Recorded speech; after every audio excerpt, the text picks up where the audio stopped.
وبمحمد رسول الله عليه خير صلوات الله ثم عليهم ليهب إيمانا قد صاحب الإسلام والإحسان بحرمة الصديق والفاروق. Vous savez, l'apôtre, c'est celui qui propage, c'est celui qui éternise, c'est celui qui élève dans les cieux, dans tous les coins et recoins du monde, un message, une action qui sert à l'humanité. Mais surtout quand l'action servie vient de Dieu.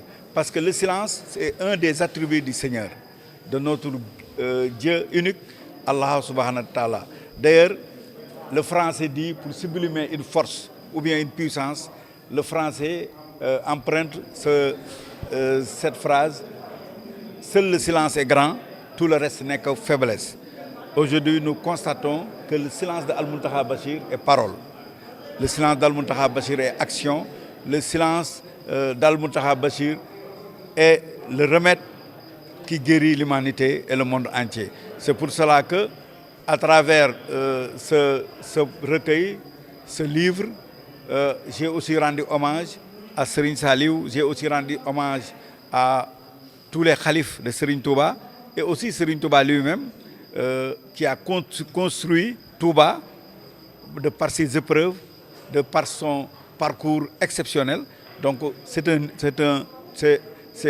un hommage que j'ai rendu aussi à Serigne Mountakha Bachir, qui a construit l'autoroute Ila Touba sans parole, sans violence ni haine. Donc le silence a des vertus, mais la première des vertus, c'est ce pouvoir de construire le monde. Le choix est dicté par Dieu, parce que nous les écrivains, nous les poètes, nous ne choisissons pas. C'est Dieu qui nous dicte. Moi, quand je choisis un thème pour écrire là-dessus, je n'écris pas. Donc, c'est parce que c'est Dieu qui nous donne, qui nous révèle. Je subis des révélations durant la nuit. Quelque chose me réveille pour me dire que voilà, écris ceci, écris cela. Et que depuis mon enfance, depuis au lycée, c'est comme ça, j'écrivais, je tombais malade. J'avais des déceptions amoureuses, des amitiés qui se déchiraient et ça ne me plaisait pas. Et voilà, au bout du compte, Dieu m'a façonné pour en faire de moi un poète, quelqu'un qui voit le futur, celui qui prévoit l'avenir. Donc c'est pour cela que je dis, je rends un grand hommage à Serigne Mountakha Bachir, parce que commencer par lui, c'est un honneur, un grand honneur de commencer par lui. Et donc mon premier livre, je l'ai consacré à lui et j'espère en faire d'autres. Mais pour la qualité du livre et l'édition, je remercie la maison d'édition Abyss Édition, qui est une maison reconnue sur le plan mondial et qui est très prisée par les grands intellectuels. Bon, moi je pense que le livre est une réponse à tous les détracteurs de nos chefs religieux. Le livre est une réponse à tous ceux qui pensent que les références religieuses n'existent pas. Tous ceux qui pensent qu'il faut piétiner sur les références religieuses. Al-Muntaha Bachir, l'apôtre du silence, est une réponse à un Sénégal qui a perdu ses repères, qui a perdu son identité, un Sénégal qui n'a plus une référence.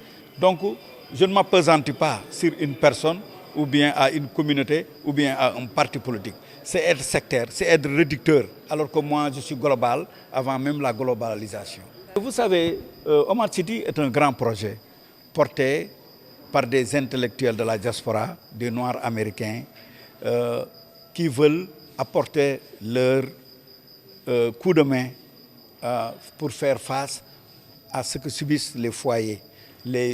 Aujourd'hui, beaucoup de foyers n'ont pas de maison. Aujourd'hui, le loyer est cher. Aujourd'hui, l'électricité est chère. Aujourd'hui, l'eau est chère. Les denrées sont chères.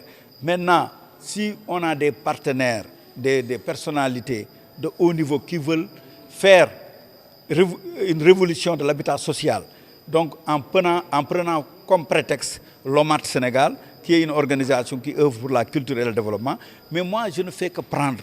Maintenant, quant aux épreuves et aux attaques, moi je dis que c'est ça qui prouve la vitalité de ce projet, parce que tous les grands projets ont fait l'objet de polémiques. madame. Tous les grands projets ont fait l'objet de polémiques. Aujourd'hui, même les belles dames, les belles voitures que vous voyez, les grands journalistes font l'objet de polémiques. Donc il faut reconnaître que nous sommes dans un monde où, quand on a peur des réseaux sociaux, on n'avance pas. Alors que moi, je suis un homme à la pensée globale. Donc les réseaux sociaux ne sont rien d'autre qu'une force de corruption, une force de chantage. Alors que moi, je ne cède pas au chantage, madame. Je ne cède pas au chantage. Moi, je suis un guerrier. Je suis un petit-fils de Cheikh Omar Foutiyou. Je suis un petit-fils de Lat Dior. Je suis un petit-fils de Albouri. Je suis un petit-fils de Seydina Limamou, de Mam Bamba, de Boukounta Ndiassane. Pourquoi avoir peur? La peur entre dans le cœur de ceux qui ignorent leur destin. Alors que moi, je connais mon destin. Mon destin, c'est d'être un jour au secours des Sénégalais, surtout les Sénégalais vulnérables. Donc c'est ça ma viatique et je mourrai sur ça.